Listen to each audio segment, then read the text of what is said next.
तो भाई आज का हमारा जो टॉपिक है वो है जॉइंट स्टॉक कंपनी बिजनेस का chapter number 2 forms of business organisation का टॉपिक है जॉइंट स्टॉक कंपनी।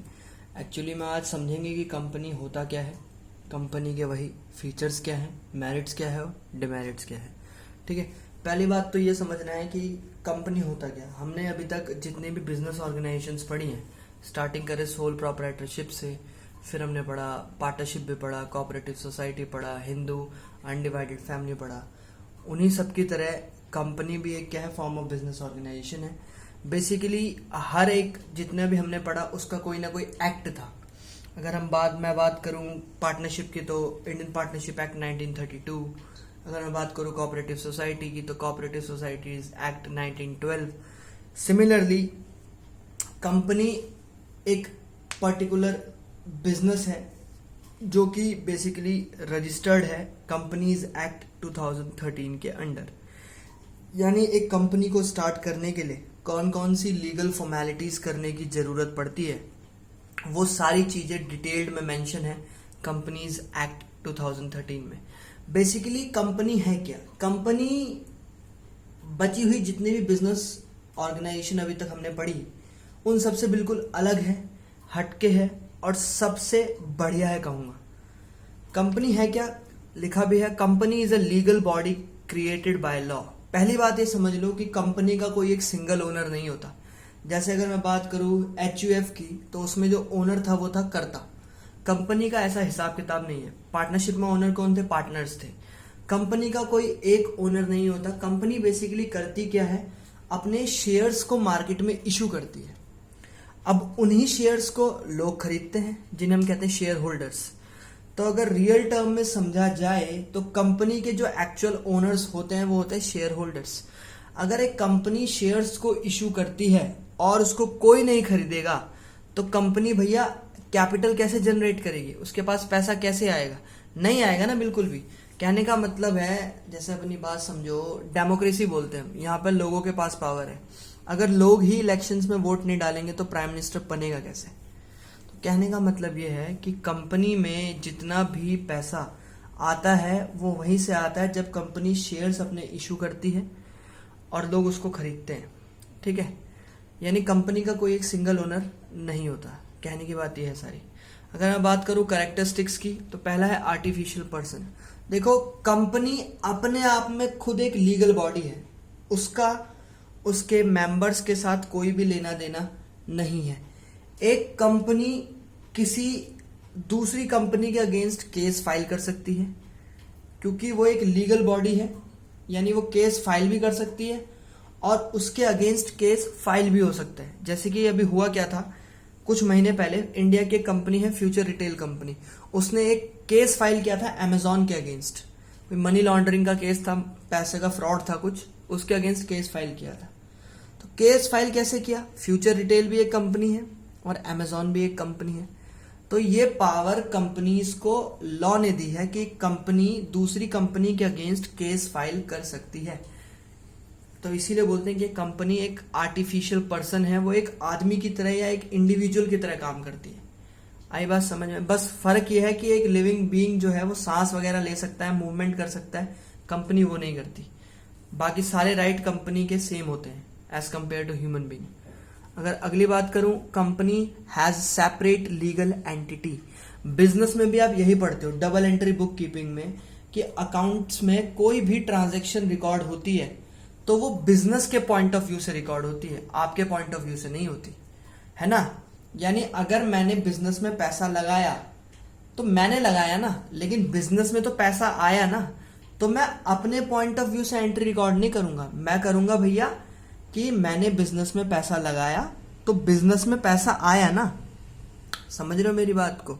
तो यानी कैश अकाउंट डेबिट टू में capital account, debit what comes in, cash आया तो कैश को करा डेबिट। समझ रहे हो मेरी बात। कहने का मतलब है कंपनी का उनके ओनर्स के साथ कोई भी लेना देना नहीं होती। कंपनी के खुद के एसेट्स, खुद के लायबिलिटी होते हैं। अगर मैं बोलूं सपोज कि रिलायंस इंडस्ट्रीज के एसेट्स की कॉस्ट कितनी है मार्केट में, तो मैं सपोज बोलता हूं कि 15,000 करोड़। तो 15,000 करोड़ जो रिलायंस इंडस्ट्री के एसेट है उसमें मुकेश अंबानी की कोई भी पर्सनल प्रॉपर्टी इंक्लूड नहीं है। वो सारे के सारे एसेट जो हैं वो रिलायंस के हैं।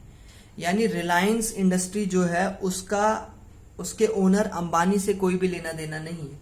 यानी एक कंपनी बिल्कुल अलग तरीके से काम करती है, वो अपने ओनर से बिल्कुल सेपरेट है, अपने ओनर से कोई भी लेना देना नहीं है।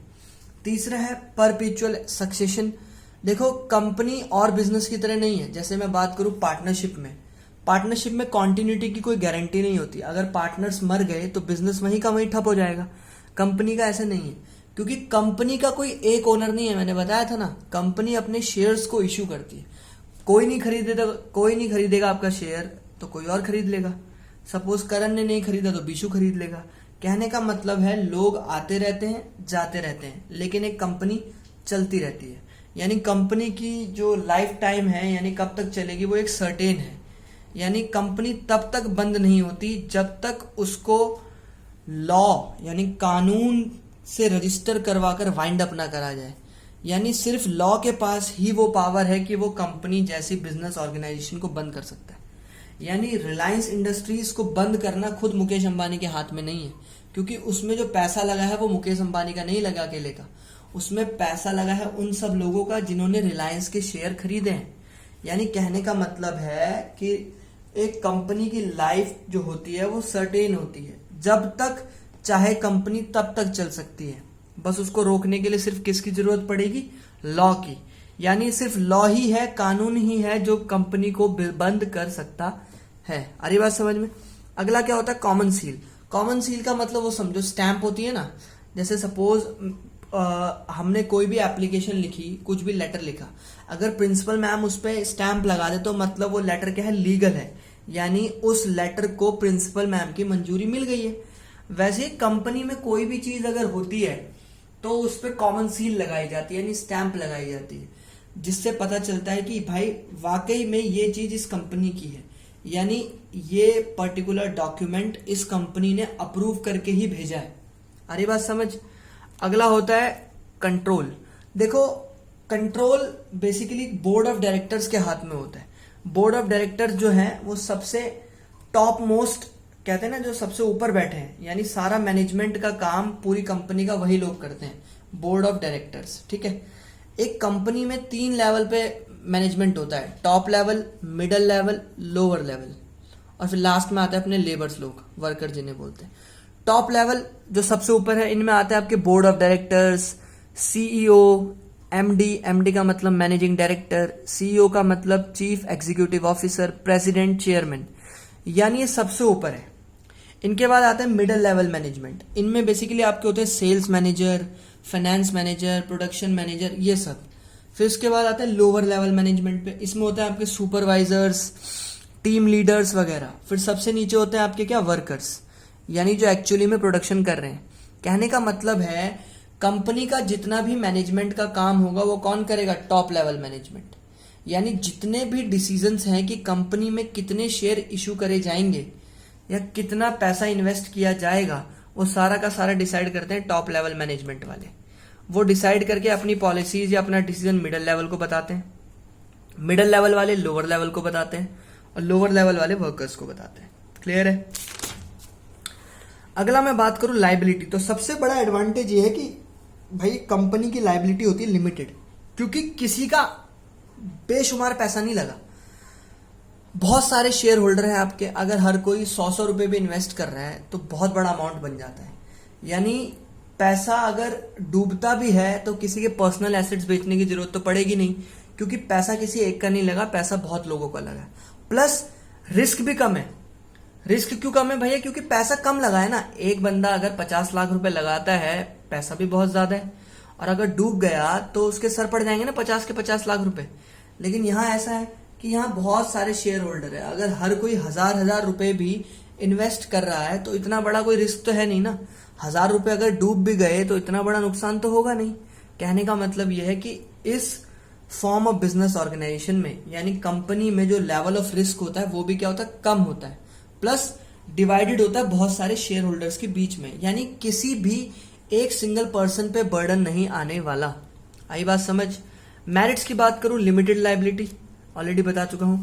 परपेचुअल एग्जिस्टेंस यानी कॉन्टिन्यूअस, लोग आते रहेंगे जाते रहेंगे लेकिन एक कंपनी चलती रहेगी। तीसरा स्कोप फॉर एक्सपेंशन। देखो सबसे बड़ा एडवांटेज यही है, अगर आपको अपना बिजनेस और फैलाना है तो आप क्या करोगे, अपने और शेयर्स को इशू करोगे, जिससे लोग आपके शेयर्स खरीदेंगे और आपकी कंपनी में ज्यादा पैसा आएगा। यानी कंपनी एक ऐसी ऑर्गेनाइजेशन है जहां पर आपको अपना खुद का पैसा लगाने की जरूरत नहीं है, आपको सिर्फ क्या करना है, अपने शेयर्स को इशू करना है, बाकी काम लोग करेंगे उसको खरीद के। क्लियर है नहीं है? अगला है प्रोफेशनल मैनेजमेंट। एक बात बताओ, भी पीछे पढ़ाया था, ये जितने भी लोग आपने अपॉइंट करें एक कंपनी के अंदर सारे पढ़े लिखे हैं या नहीं है? हर कोई अपनी अपनी फील्ड में मास्टर्स होगा पक्का, हर किसी को बिल्कुल कहते हैं ना एक्सपीरियंस होगा। तो भाई वो कोई भी डिसीजन लेगा तो बिल्कुल वो बैंग ऑन लेगा ना, करेक्ट लेगा, सोच समझ के लेगा। कहने का मतलब है कंपनी में जितना भी मैनेजमेंट का टास्क होता है वो बहुत प्रोफेशनल तरीके से करा जाता है, क्योंकि जितने भी टॉप लेवल पे लोग बैठे हैं, चाहे बोर्ड ऑफ डायरेक्टर हो, प्रेसिडेंट हो, चेयरमैन हो, पढ़े लिखे हैं, इलिटरेट नहीं है वो। ठीक है। डिवीजन ऑफ रिस्क की बात करूं, अगर मैं मान लो एक कंपनी ने 5 लाख शेयर इशू करे और वो 5 लाख शेयर 10,000 शेयर होल्डर्स ने खरीदे। ठीक है। एक शेयर का प्राइस है 30 रुपए, 5 लाख शेयर 10,000 शेयर होल्डर ने खरीदे तो हर एक के हिस्से में कितने शेयर आए? 50 शेयर आए। और एक शेयर का प्राइस कितना? 30 रुपए। यानी हर एक की जेब से कितने रुपए गए? 1500 रुपए गए ना मात्र। तो अगर 1500 रुपए डूब भी गए तो इतना भारी भरकम लॉस तो है नहीं, अरे भैया मेरे तो 1500 डूब गए, मैं तो बर्बाद हो गया, ऐसा तो कुछ है नहीं।